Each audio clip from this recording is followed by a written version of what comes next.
এই গুটিগুলো চিনতে পারছেন? এগুলো ছোটোবেলায় আমরা খেলতাম, কাচের গুলি। তো এইগুলো নিয়ে আমি আজ একটা খেলা দেখাবো। এরকম কাচের গুলিও হবে বা এরকম সাইজের যে কোনো গুটি হলে হবে। তো এরকম একটা হাতে গুটি নিয়ে আঙুলটাকে এরকমভাবে ক্রস করে গুটির উপর লাগাতে হবে। এমনভাবে লাগাতে হবে যেন দুটো আঙুলে লাগে। তো যাকে বলবেন, বাচ্চাকে বা যাকে বড়দেরকে বলবেন যে আঙুল লাগানোর সময় বলবেন যে চোখটা বন্ধ করে দিয়ে আঙুলটা লাগা। তারপর জিজ্ঞেস করবেন, চোখ বন্ধ অবস্থায় আঙুলটাকে এরকমভাবে ওপর নিচে নাড়াতে হবে। দিয়ে জিজ্ঞেস করবেন যে কটা, দেখবেন কি বলে। তো যেন এমনভাবে লাগাবেন যেন দুটো আঙুলই লাগে।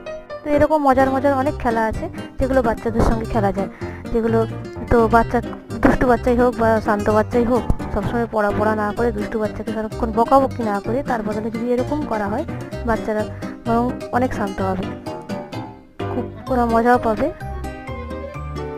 ভালোও হবে। তাই সবসময় বাচ্চাকে বকাবকি নয়।